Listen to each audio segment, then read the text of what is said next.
ओम गुरु ब्रह्मा गुरु विष्णु गुरुदेवो महेश्वरा गुरु साक्षात् परब्रह्मा तस्मै श्री गुरुवे नमः। गुरु दक्षिणामूर्ति भगवान திருவடிகள் போற்றி போற்றி। ஓம் ஆதித்யாய சோமாய மங்களாய புதாய சகுரு சுக்கர சனி பேச்சராகவே கேதவே நமக। ஓம் முருகா சரவண பவ குஹாய நமக। உலகெங்கும் வாழும் இனிய சகோதர சகோதரிகளுக்கு வணக்கம்।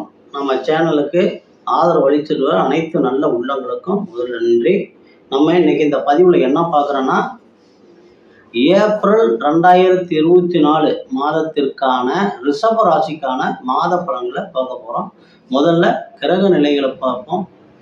மாத ஆரம்பத்திலேயே உங்களுடைய ராசிநாதன் ராசிக்கு 6க்கு உண்டான 6ஆம் இடத்துக்கு உண்டான சுக்கிர பகவான் ராசிநாதன் ராசிக்கு லாபஸ்தானத்தில் உச்சமடைஞ்சிருக்கிறார்। 11ஆம் இடம் என்று சொல்லக்கூடிய லாபஸ்தானத்தில் ஆக சுக்கிர பகவான் பஞ்சமகா புருஷ யோகம் என்று சொல்லக்கூடிய மிக மிக உன்னதமான 5 யோகங்கள்ல சுக்கிரனால கிடைக்கக்கூடிய யோகம் மாளவியா யோகம்। சந்திரனுக்கு கேந்திரத்துல ஆட்சி உச்சம் பெற்று இருக்கிறப்ப இந்த யோகம் அமையும்। உங்களுக்கு லாபஸ்தானத்துல இருக்கக்கூடிய சுக்கிர பகவான் உங்களுடைய ராசி அதிபதி।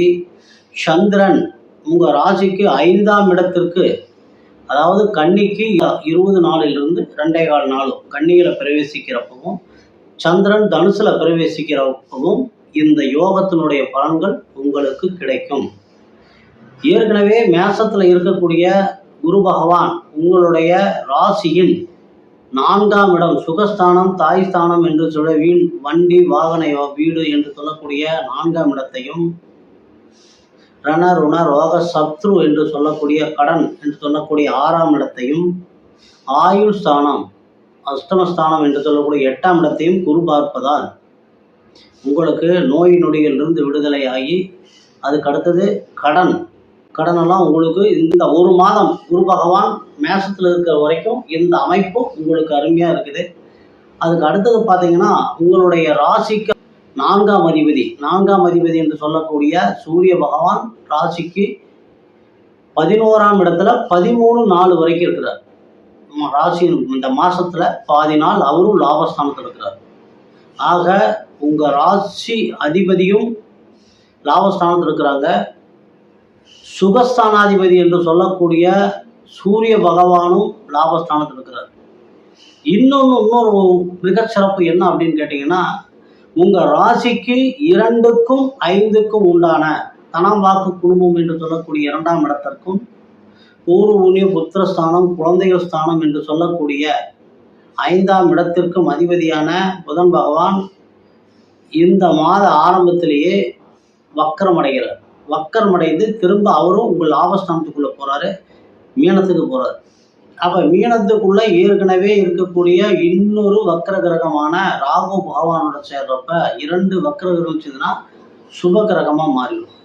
ஆக 2ஆம் இடம் 5ஆம் இடத்து அதிபதியும் சுப கிரகமாகிய சுபத்தன்மையை பெற்றுவிட்ட புதனும் பெற்றுவிட்டதுனால உங்களுக்கு வியாபாரம், கல்வி, காலி நிலங்கள் வாங்கிறது விற்கிறது அதனால ஆதாயம், பூர்வீக சொத்துக்களால் ஆதாயம், குழந்தைகளால் ஆதாயம், இந்த மாதிரி அமைப்புகள் எல்லாமே இந்த மாதம் முழுக்க நிறைய இருக்குது।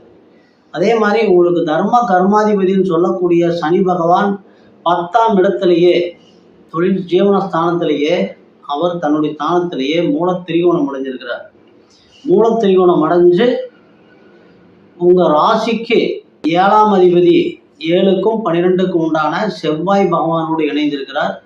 ஆனா அதனால என்ன நடக்கும்னா, 7ஆம் அதிபதிங்கிறப்ப கூட்டு தொழிலில் நண்பர்களால் மனைவியின் மூலமாக சிறு பிரச்சனைகள் வர்றதுக்கு வாய்ப்பு இருக்குது। வண்டி வாகனத்தில் போகிறப்ப கொஞ்சம் ஜாக்கிரதையாக இருக்கணும்। செவ்வாய் பகவான் 23 நாளில் தான் உங்களுக்கு மீனத்துக்கு உங்களுடைய லாபஸ்தானத்துக்கு வர்றார்। அது வரைக்கும் நீங்கள் வண்டி வாகனத்தில் போகிறது கொஞ்சம் எச்சரிக்கையாக இருந்துட்டீங்கன்னா போதும்। இந்த மாதம் முழுக்க உங்களுக்கு யோகங்கள் திரும்ப மிகச்சிறந்த எல்லாமே ஒரு நல்ல யோகமாக மாறக்கூடிய, நீங்கள் இந்த மாதம் எதுக்குமே கவலைப்பட வேண்டியதில்லை। எல்லா இடங்களையும் ஏற்கனவே குரு பகவான் 3 இடத்தை பார்த்துறாரு, மீதி இருக்கக்கூடிய இடங்களும் சுபத்தன்மையோட நல்லா இருக்கிறதுனால இந்த மாதம் உங்களுக்கு ஒரு மிகச்சிறப்பான மாதமாக அமைந்திருக்கிறது। உங்கள் ரிஷப ராசிக்கான சந்திராசிரம தினங்கள் 28/4 24 காலை 4:28 இருந்து 30/4/24 காலை 10:36 வரைக்கும் உங்களுக்கு சந்திராஷ்டம தினங்கள். கார்த்திகை 2, 3, 4ஆம் பாதங்களில் பிறந்தவங்களுக்கு சுப நாட்கள் ஏப்ரல் 1, 4, 6, 8, 9, 12, 14, 16, 19, 20, 22, 24, 26, 28 ஆக இந்த சுப நாட்கள். இதில் எந்த வேலை வேணாலும் நீங்கள் தாராளமாக செய்யலாம். சந்திராசிரமமாக இருந்தாலும் நீங்கள் கவலைப்பட வேண்டியதில்லை. எல்லாமே நல்ல நாட்கள். நீங்கள் தொட்டிங்கன்னா அன்றைக்கி செய்யக்கூடிய வேலை எல்லாமே சுபமாக நல்ல நிறைவாக முடிவடைஞ்சிடும். அதே மாதிரி அசுப நாட்கள் அப்படின்னா நீங்கள் புதிய முயற்சிகளை தவிர்க்க வேண்டிய நாட்கள் ஏப்ரல் 2, 6, 13, 15, 17, 29 ஆகிய நாட்கள் புதிய முயற்சிகள் நீங்கள் தவிர்த்துடலாம். உங்களுக்கு யோகமான நாட்கள் அப்படின்னா ஏப்ரல் 24, 26. உங்களுடைய ராசியினுடைய ரிஷப ராசியினுடைய தேவதை அப்படின்னா முருகன். ராசியினுடைய தேவதை மகாலட்சுமி. சுக்கிரனா வர்றதுனால மகாலட்சுமி வழிபாடும் நட்சத்திரத்திற்கு முருகனுடைய வழிபாடும் கார்த்திகை நட்சத்திரம் பிறந்தவங்களுக்கு மிக சிறந்த காலம் பூரா லைஃப் லாங் இதுதான் உங்களுக்கு. இவங்க 2 பேர்த்தையும் வழிபட்டுட்டு இருக்க உங்களுக்கு எந்த பிரச்சனைகளும் வராது. உங்களுடைய குடும்பம் நல்லா தலை தூங்கும். நம்ம பண்ணக்கூடிய தவறு என்னன்னா, பெரிய தாய் தந்தையினுடைய ஆசீர்வாதம் யாருக்கு கிடைக்குதோ அந்த குடும்பம் என்னைக்குமே மிகச்சிறப்பாக இருக்கும். நீங்கள் ஏன்னா நிறைய குடும்பத்தை எடுத்து பாருங்கள், எங்கே வேணாலும் பாருங்கள். அதே மாதிரி இந்த ராசிக்கு தாயும் தந்தையுமா இருக்கிறது ராசியினுடைய தேவதையும் நட்சத்திரனுடைய தேவதையும் 2 பேர்த்தையும் சேர்த்து நீங்கள் வாங்கிட்டு வந்து பாருங்கள். அப்புறமே மற்றதை பார்த்துக்குவோம். சூப்பராக இருக்கும். நல்லா உங்களுடைய வாழ்க்கை நல்லா இருக்கும். அடுத்தது ரோகிணி 1, 2, 3, 4 பாதத்தில் பிறந்தவங்களுக்கு சுப நாட்கள் ஏப்ரல் 2, 5, 9, 10, 13, 15, 17, 20, 21, 23, 25, 27, 29 ஆகிய நாட்கள் சுப நாட்கள். அசுப நாட்கள்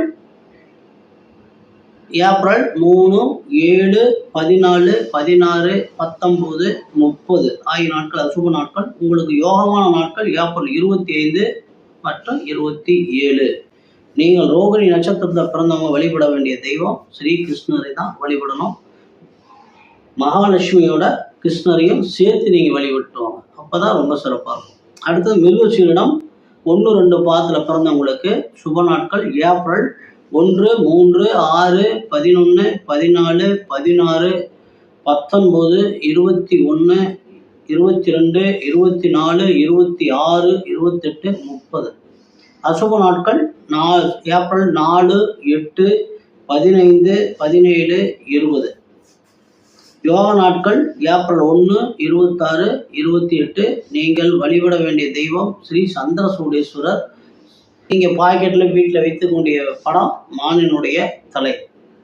சுப நாட்கள் அசுப நாட்கள்லாம் ஒரு பேப்பரில் எழுதி எப்பயுமே வச்சுக்குங்க. உங்களுக்கு டவுட்டுக்கு எடுத்து பார்த்துக்குங்க.